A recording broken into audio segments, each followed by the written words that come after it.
The storm is here. It whispers secrets to those who are willing to listen. Welcome to our sanctuary of unsettling solace, where fear and peace meet. We gather on nights like these to share stories that linger long after the rain has stopped.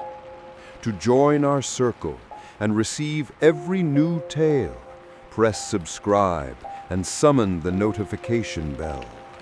Let the darkness know you enjoyed your stay by giving this video a like and leave your mark in the comments below.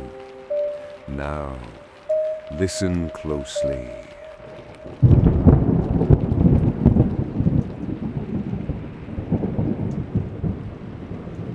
Every high school has its ghosts. The jock who peaked too early, the prom queen who never left town. My high school had a different kind of ghost. A girl who only existed in photographs.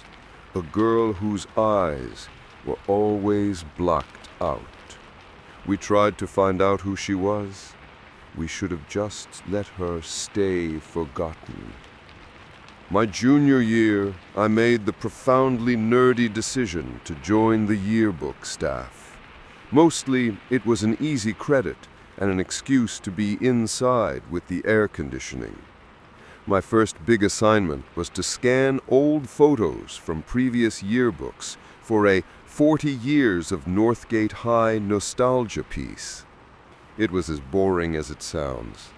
I was in the school's dusty archive room, a place that smelled of old paper and silverfish, surrounded by stacks of old yearbooks. I was flipping through a yearbook from 1998, my eyes glazing over from the bad-fashioned and awkward smiles. That's when I saw the first one. It was a group photo of the chess club, 6 nerdy line guys, 1 girl, and their faculty advisor. But there was something wrong with the girl's picture. Her eyes, and only her eyes, had been crudely and violently blacked out with a thick, permanent marker. It wasn't a printing error. It was deliberate vandalism. Weird, I muttered, assuming some kid had a grudge and decided to deface the library's copy. I picked up another yearbook, this one from 2005. I was halfway through when I saw her again. This time she was in the photo for the debate team. Different hairstyle, different clothes, but it was unmistakably the same girl. And her eyes were again completely scribbled out with black ink, a void where her gaze should have been.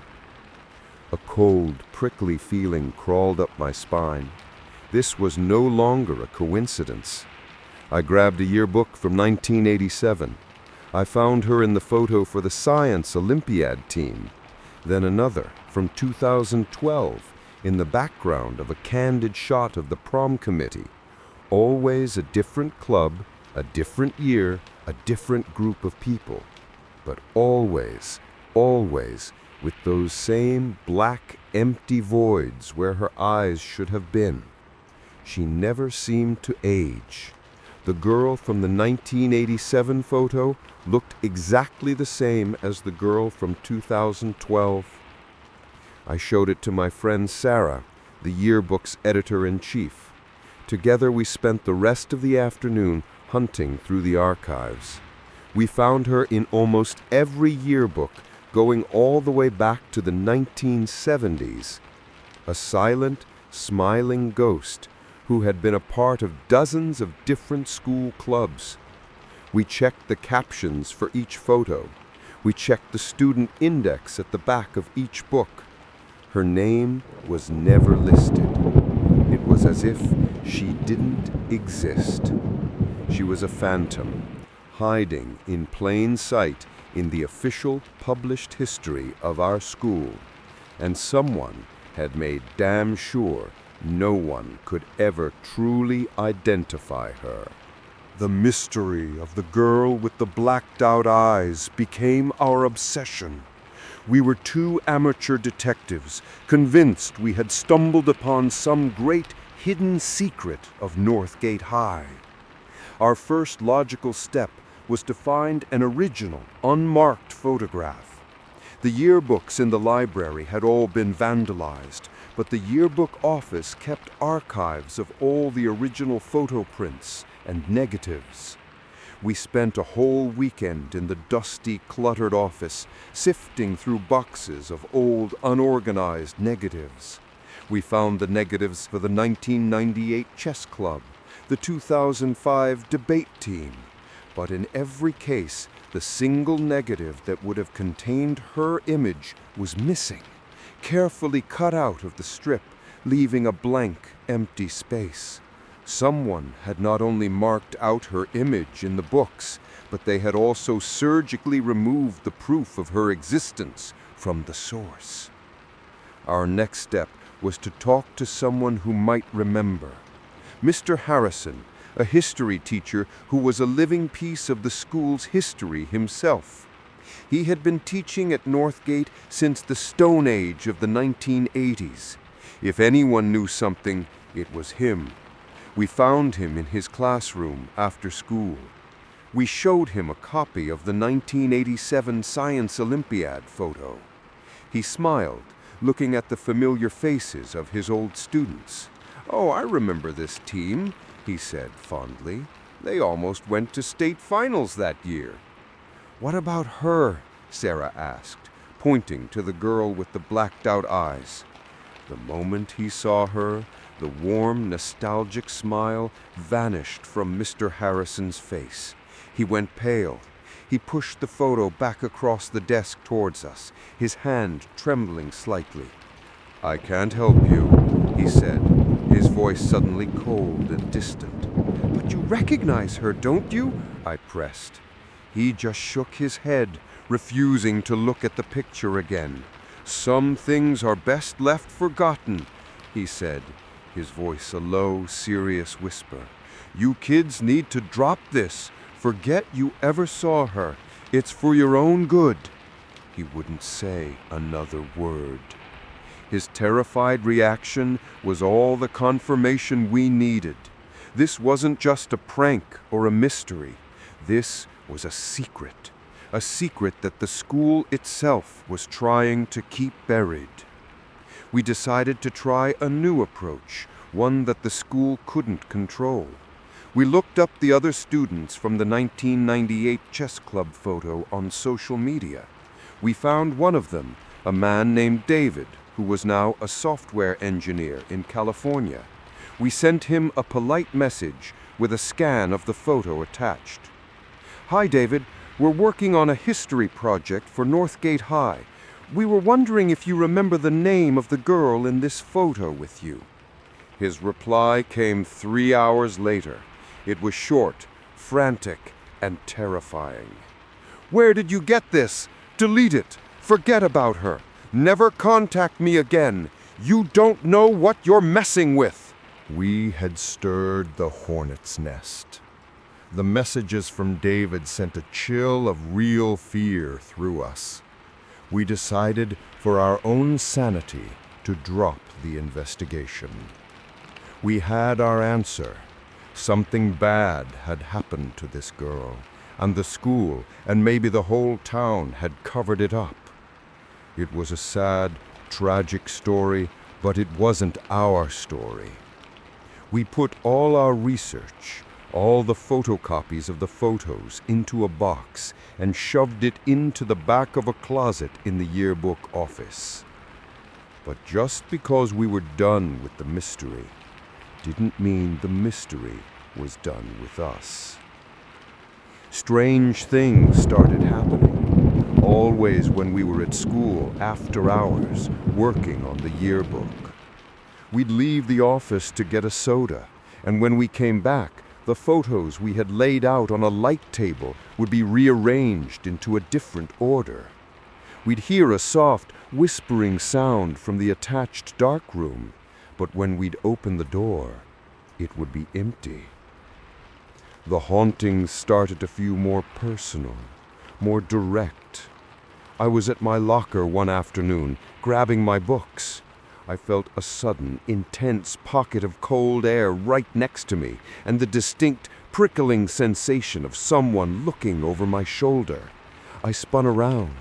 The hallway was empty, but the smell of old, dusty paper, the smell of the archive room lingered in the air for a moment, and then was gone. Sarah had a much more terrifying experience. She was in the library, looking for a book in one of the tall, narrow stacks. She was completely alone, and she heard a girl's voice, a soft, sad whisper, say her name from the other end of the aisle. Sarah. She said she froze, every muscle tensed. She slowly peeked around the corner of the bookshelf. The long, dimly lit aisle was empty.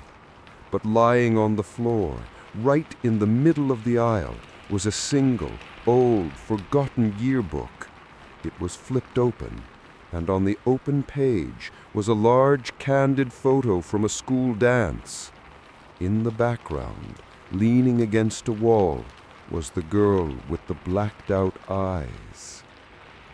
We realized with a growing, sickening dread that the girl wasn't just a memory trapped in a book.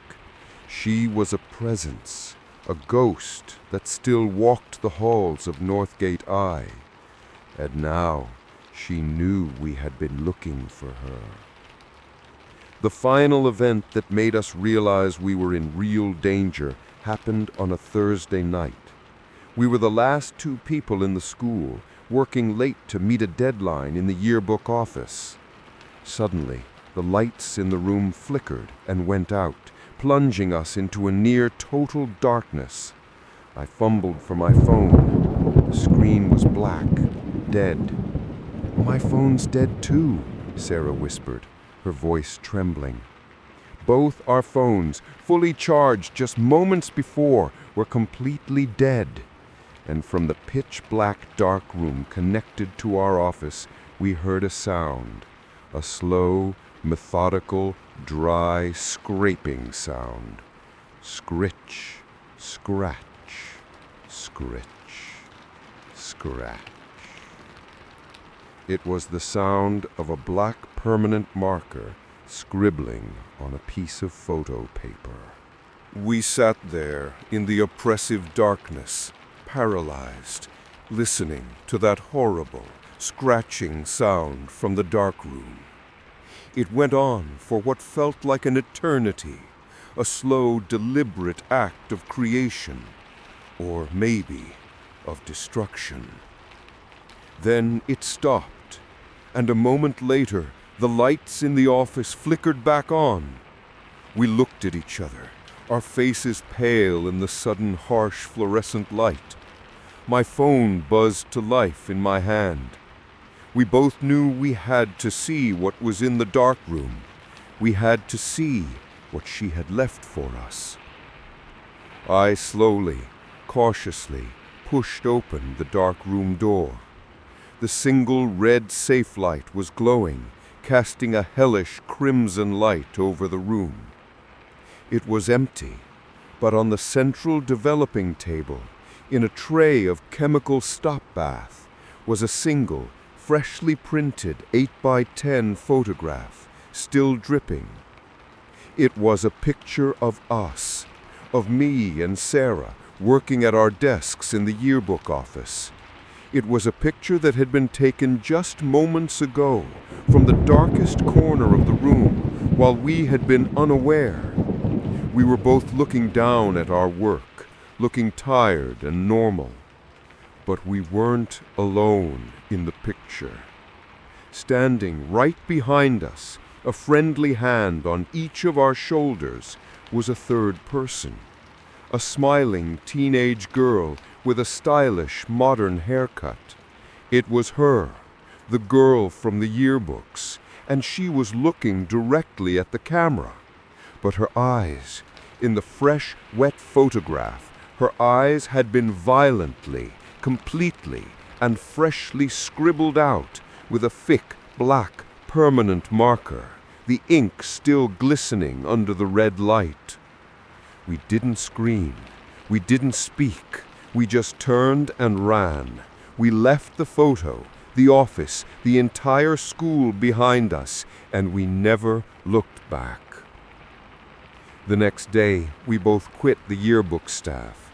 We told the teacher we were failing chemistry. We never spoke of the girl or the photo again. We got through the rest of our high school careers by making ourselves as unnoticeable as possible. We were no longer curious. We were haunted. Years passed. I moved away, went to college, got a job. I tried to bury the memory of that year. Last month, I was back at my parents' house helping them clean out their attic. I found a box of my old high school things, and in it was my junior year yearbook. I hadn't opened it in over a decade. Driven by a morbid curiosity I couldn't resist, I flipped to the clubs section, to the page with the yearbook staff photo. I saw my own smiling 17-year-old face. I saw Sarah's. I saw the rest of the staff, all of us frozen in that awkward, happy moment. And then I saw her, standing right between me and Sarah, her arm linked through mine, a bright, friendly smile on her face, was the girl.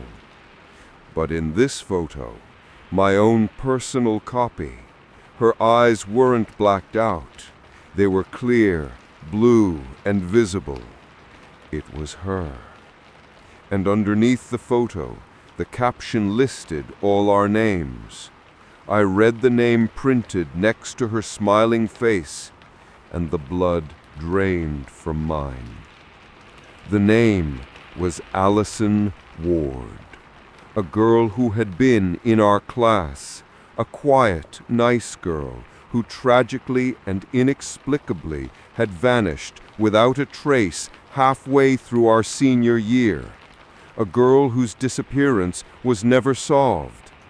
And in that dusty attic, I finally understood the horrifying truth. The girl wasn't a ghost who had been erased from the yearbooks. The yearbooks were her hunting ground. The blacked-out eyes weren't a sign that she was gone. They were a mark, a claim, a warning for the person she was about to take. The scribbling wasn't an act of vandalism from the past. It was a prophecy for the future. And for our graduating class, Allison Ward had been the one chosen to fill the blank space next to her in the photo.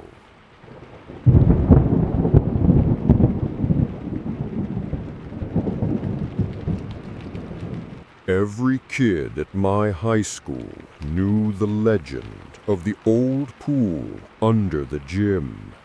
They said it was closed in the 70s because of a crack in the foundation. That was the official story. The truth is, it wasn't leaking out. Something was leaking in. I basically lived at the Northgate High swimming pool. I was on the swim team, so I spent more time smelling of chlorine than anything else. Our pool was new, sterile, and boring. But in the back of the boys' locker room, there was a door that was our school's biggest mystery. It was a heavy, steel door with no handle, just a rusted keyhole, and the words, "Maintenance, do not enter," stenciled in faded red letters. That door, according to school legend, led to the original 1970s swimming pool. The story was that it was a magnificent, deep, Olympic-sized pool, but it had to be drained and permanently sealed up after it developed a massive, unfixable crack in the foundation. For us swimmers, it was like the lost city of Atlantis, hidden right beneath our feet. There were 3 of us who were truly obsessed with it. Me, my best friend Chris, who was always nervous but hated being left out, and Sarah. Sarah was the daredevil of our group, a girl with no fear and a talent for picking locks. It was Sarah who finally got her hands on a set of old master keys from the janitor's office. One afternoon after swim practice was over and the building was mostly empty, she led us to the door. "Ready to go exploring?" she whispered, a mischievous glint in her eyes. The 3rd key she tried turned with a heavy, groaning clunk. She pulled the heavy door open, revealing a flight of steep concrete stairs leading down into the darkness. The air that hit us was the first sign of wrongness. It wasn't just musty, it was thick, humid, and carried a strange, sweet, almost coppery smell, like old pennies and rotting flowers. We descended the stairs, our phone flashlights cutting through the oppressive darkness. The space at the bottom was cavernous. It was the old pool, all right. The bleachers were covered in a thick blanket of dust. The diving board was rusted, but the place was mostly intact. The pool itself was a giant, empty tiled basin, its white tiles stained with decades of grime. We stood at the edge of the deep end, shining our lights down into the bottom. "There's the crack," Chris said, pointing. It was there, a jagged, dark line running across the floor of the deep end. But it wasn't just a crack. Something was seeping up from it. A dark, black, viscous, oily substance had pooled at the bottom, forming a stagnant, motionless puddle about the size of a car hood. And growing out of the puddle were strange, fungal-like structures, pale and rubbery-looking, that seemed to pulse with a faint internal light. As we stood there, staring in a mixture of disgust and fascination, a large bubble formed on the surface of the black puddle. It rose, quivered for a moment, and then popped, releasing a soft, wet, sighing sound that echoed through the vast, silent room. We scrambled out of there, our hearts pounding, the sweet, coppery smell clinging to our clothes. But we were teenagers, and our fear was quickly replaced by a stupid, reckless curiosity. Sarah was convinced we had discovered some new, weird life form. She insisted we go back and get a sample. A few days later, armed with a glass jar and a new sense of scientific purpose, we went back down. The moment we opened the door, we knew something had changed. The sweet, coppery smell was much stronger, almost overpowering. We walked to the edge of the deep end and shone our lights down. The black puddle had grown. It was twice the size it had been before, now covering almost the entire floor of the deep end. The strange, pulsing, fungal growths were larger, taller, some of them now reaching the height of a person. And there was something else. The black substance was moving. Thin, black, vein-like tendrils were creeping out from the main puddle, like the branches of a tree, spreading across the tiled floor and starting to crawl up the steep side of the pool wall. It was a living organism, and it was exploring its environment. "We need to get out of here," Chris stammered, his voice trembling. As he backed away from the edge, he stumbled. His hand shot out to catch his balance, and he accidentally plunged it, wrist deep, into one of the thin black tendrils that had just reached the top edge of the pool. He screamed, a high-pitched sound of pure disgust, and ripped his hand back. It was covered in a black, oily, foul-smelling residue.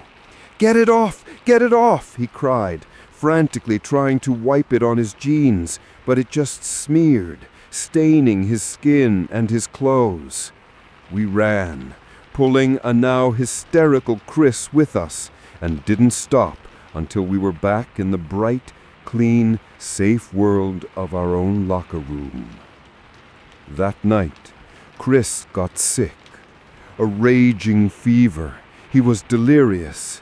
His parents rushed him to the hospital. The next day, his mom called us, her voice tight with panic. The doctors were baffled. And Chris had developed a strange, dark, web-like rash, starting from his hand and slowly, visibly spreading up his arm. Sarah and I were consumed by guilt and terror. We knew what had caused Chris's sickness. It was the thing in the pool. It was poison. It was an infection. We had to find out what it was. We felt like we owed it to Chris. Our only hope was the school's administrative archives, a dusty, forgotten room in the basement of the main building.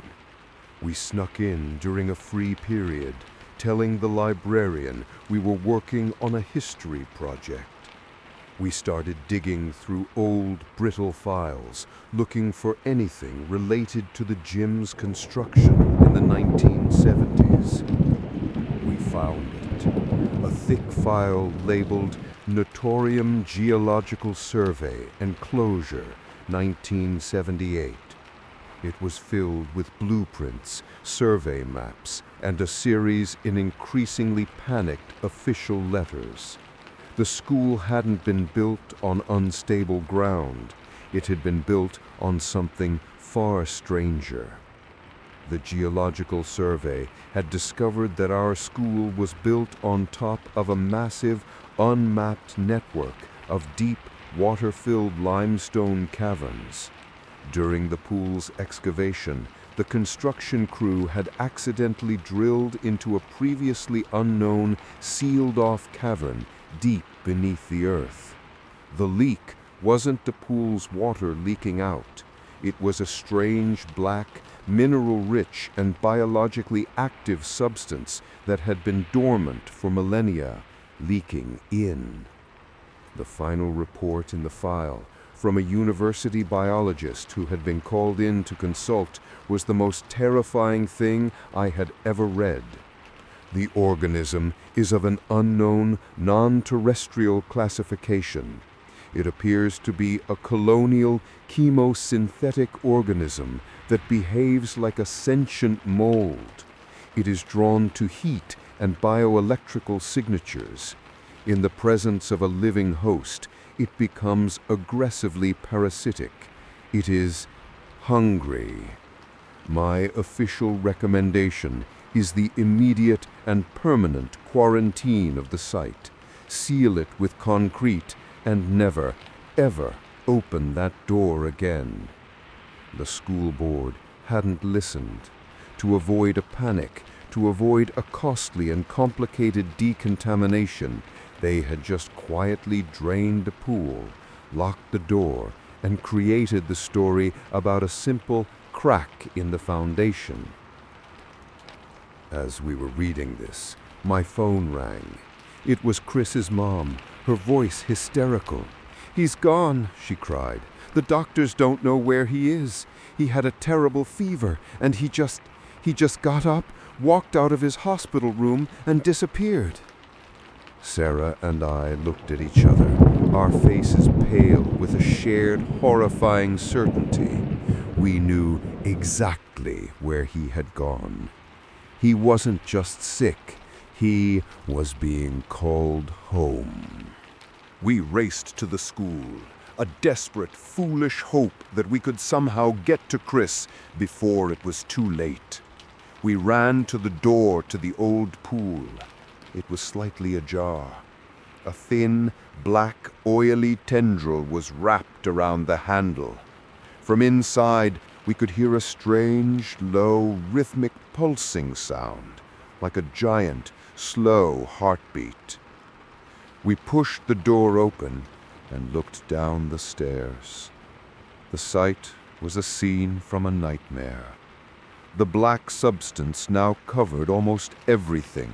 The floor, the bleachers, the walls. The entire room was being slowly, methodically digested. The fungal growths at the bottom of the pool were now massive, pulsing with a soft, hungry green light, their tendrils writhing like snakes. The air was so thick with the coppery sweet smell it was hard to breathe. And in the very center of the pool, at the bottom of the deep end, was Chris. He was standing, waist deep in the main black puddle. The web-like rash now covered his entire body, dark veins pulsing just beneath his pale skin. He was being absorbed. The black substance was slowly creeping up his torso. He wasn't screaming. He wasn't fighting. He just stood there, his head tilted back, his eyes closed, a look of serene, blissful agony on his face. As we watched, he slowly raised his arms, as if to embrace the pulsing, living growths around him. He was feeding it. The moment we stepped on to the top stair, the pulsing in the room seemed to quicken. A dozen thin black tendrils on the floor below us suddenly snapped in our direction, like snakes sensing a mouse. They began to crawl and slither up the concrete stairs towards us, drawn by the heat of our living bodies. We didn't wait. We slammed the heavy steel door shut just as the first tendril slapped against it, leaving a sizzling black smear on the metal. We ran out of the school, out of that town, and in some ways, out of our own childhoods. We told the police everything. We showed them the file from the archives. I don't know how much of it they believed, but they saw the look in our eyes. The school was evacuated the next day. A quiet, official-looking team in full hazmat suits arrived. They didn't try to clean the place. They just filled the entire underground space with thousands of tons of concrete, burying the old pool and its ancient, hungry resident forever. The official story released to the public was a severe toxic mold discovery. Chris was listed as a runaway. He was never seen again. I'm a biologist now. I guess I've spent my life trying to understand the thing that took my friend. Last month, I was reading a newly published scientific paper. It was about a core sample of bedrock taken from a deep earth drilling operation 500 miles from my hometown. The paper described the discovery of a dormant, chemosynthetic colonial organism found trapped in the rock miles below the surface. The paper noted with a detached scientific curiosity the organism's remarkable ability to mimic and respond to external bioelectrical signatures. But it was the final sentence that made me drop the journal and run to the bathroom to be sick. It read, "Further study is needed to determine how this organism has managed to spread through deep interconnected aquifers, as identical dormant samples have now been reported in locations on every major continent."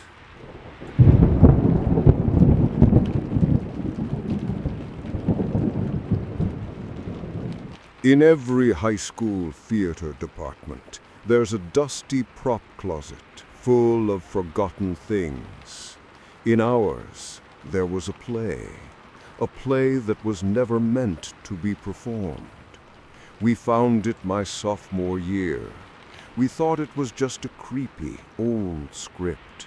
We didn't realize that once you read the words aloud, you become part of the cast, and the play always always, demands a final act. I was never a theater kid. I was quiet. I kept to myself, and the loud, dramatic energy of the drama club gave me anxiety. So it was a special kind of irony when I got a week's worth of detention, and my punishment was to clean and organize the backstage area of Northgate High's ancient, cavernous auditorium. The place was a dusty, forgotten world, a labyrinth of heavy velvet curtains, strange half-finished set pieces, and the unsettling smell of old stage paint and decay. The worst part was the prop closet. It was a huge walk-in closet, a chaotic graveyard of fake swords, plastic skulls, and clothes from a dozen different eras. I was tasked with sorting through a massive, heavy wooden trunk in the back corner.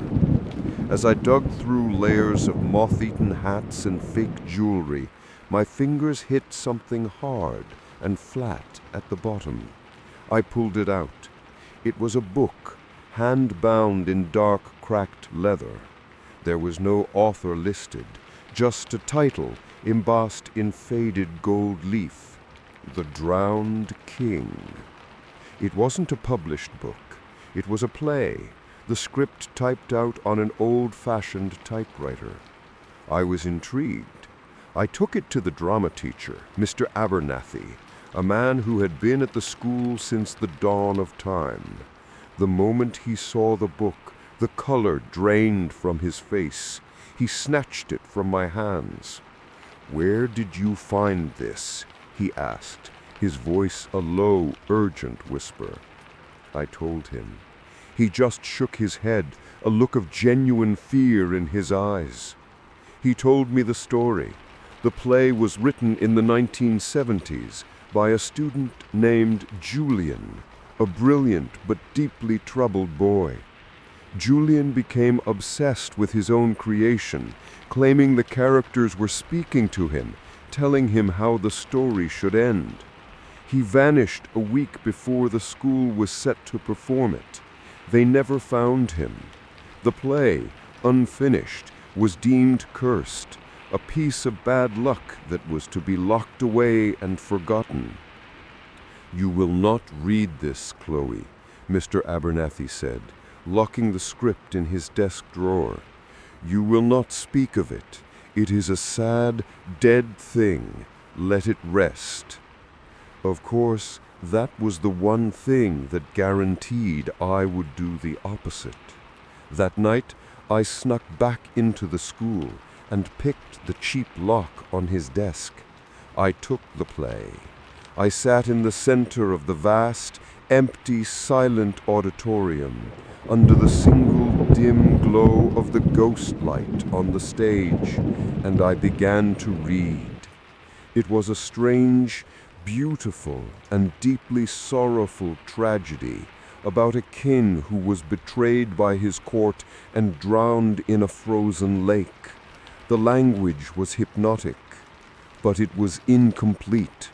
The final scene, the final page, just said, Act 3, Scene 4, The King's Ascension.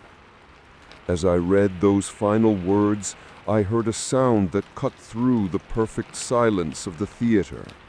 A slow, solitary, echoing drop of water, falling from the high catwalks above and landing on the center of the stage.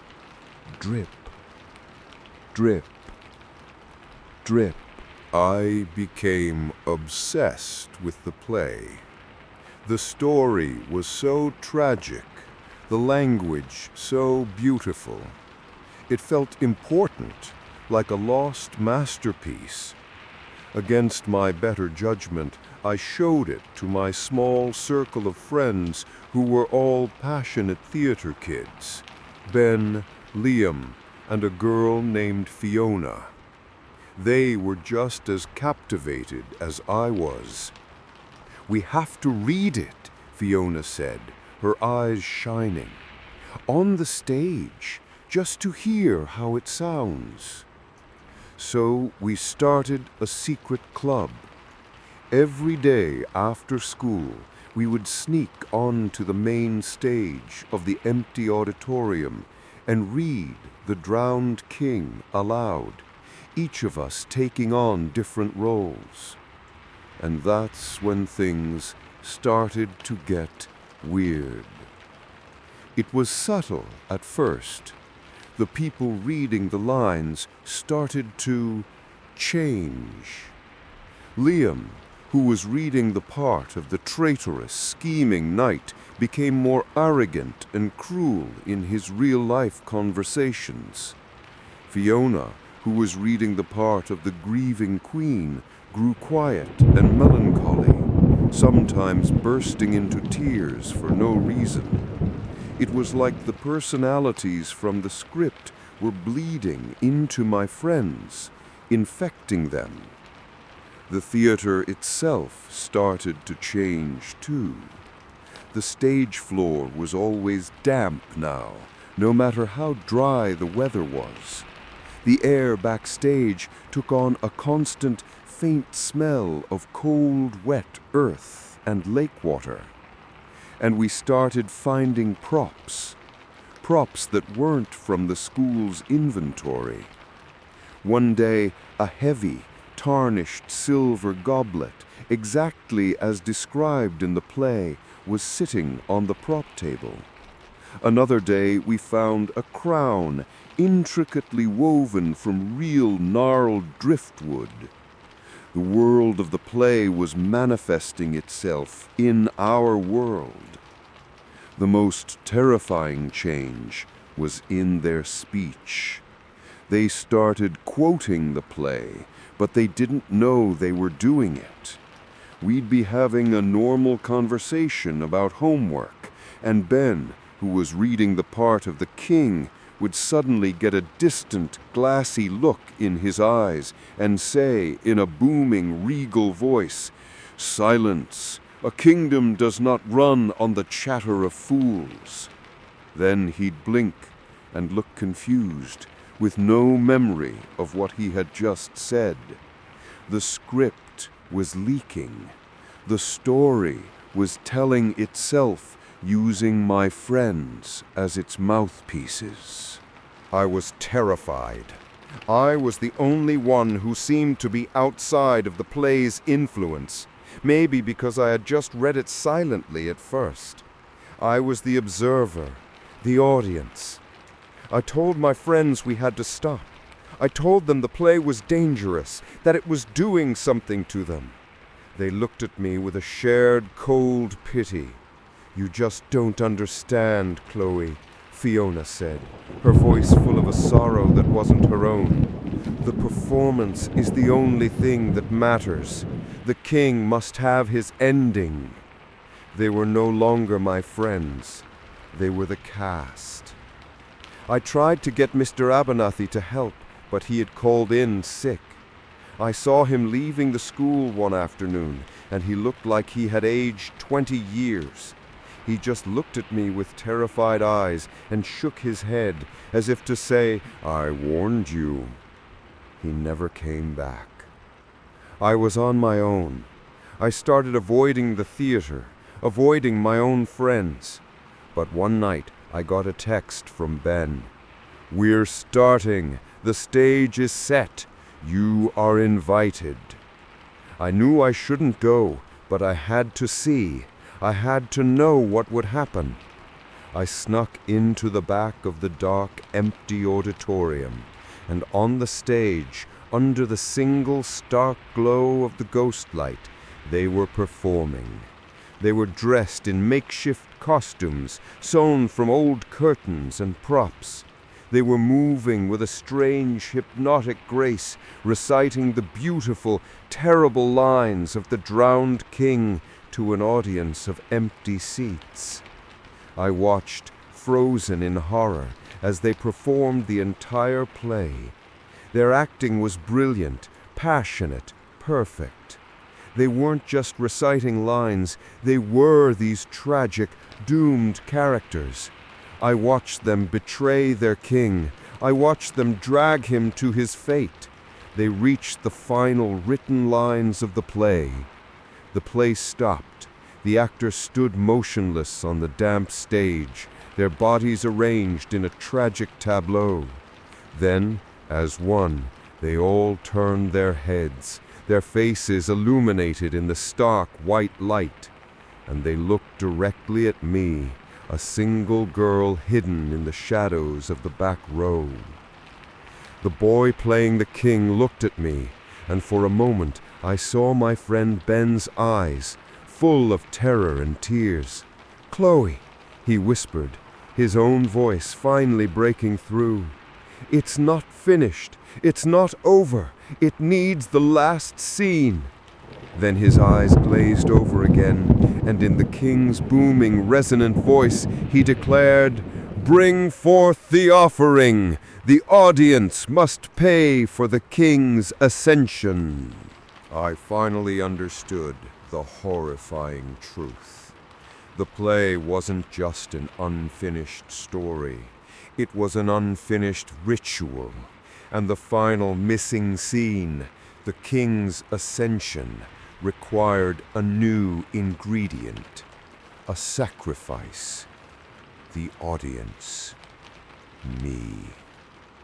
My friends, my possessed friends, the cast of this damned play began to advance off the stage. They moved with a slow, deliberate, terrifying grace, their eyes fixed on me. They weren't angry. They were just following the script. They flowed down the aisles, their makeshift costumes trailing on the floor, their voices a low, overlapping chorus of lines from the play. I ran. I scrambled out of my seat and sprinted up the aisle, bursting through the main doors of the auditorium and into the empty, silent halls of the school at night. I could hear them behind me, not running, but walking with that same calm, relentless pace. Their voices echoed in the hallway, a nightmare of poetic dialogue chasing me through the dark. I fumbled my way into a science classroom, slamming the heavy door shut and locking it. I shoved a teacher's desk in front of it, my body trembling. I knew it wouldn't hold them for long. My eyes darted around the dark room, looking for a weapon, an escape. And then I saw it. On the wall, next to the door, a small red fire alarm. It was my only chance. To break the spell, I had to shatter the atmosphere, to end the quiet, dramatic performance with a blast of loud, modern, senseless noise. I ran to the wall and pulled the lever. The effect was instantaneous. A deafening electronic blare filled the school, and the flashing white strobe lights of the alarm shattered the darkness. It was a sound that did not belong in the world of the drowned king. I risked peeking through the small window in the classroom door. My friends were in the hallway, but they were no longer a calm, advancing cast. They were writhing on the floor, clutching their heads, screaming in their own voices, the loud, ugly noise and the flashing lights seemingly causing them an excruciating physical pain. The spell was broken. I escaped. The fire department came. My friends were found dazed and confused in the hallway, with no memory of what had happened after they had started joking around with the script. The play itself, the leather-bound book, was gone from the theater. It had vanished as if it had never existed. We all tried to forget. We pretended it was a shared delusion, a weird group psychosis brought on by stress and a creepy old play. But none of us ever set foot in that auditorium again. Years later, I became a librarian, a curator of stories. A safe job, I thought. I was working in the special collections of a university library, archiving a donation of old literary journals from my hometown. And I found it. A student journal from Northgate High, dated 1974. It contained a one-act play by a student named Julian, the play that had supposedly been his downfall. But the title wasn't The Drowned King. It was called The Audience.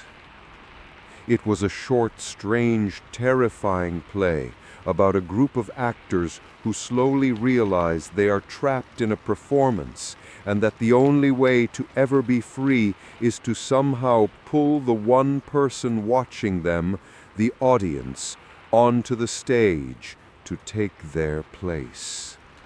I realized The Drowned King was just the story they were performing. The real script, the real trap, was the one that was playing us.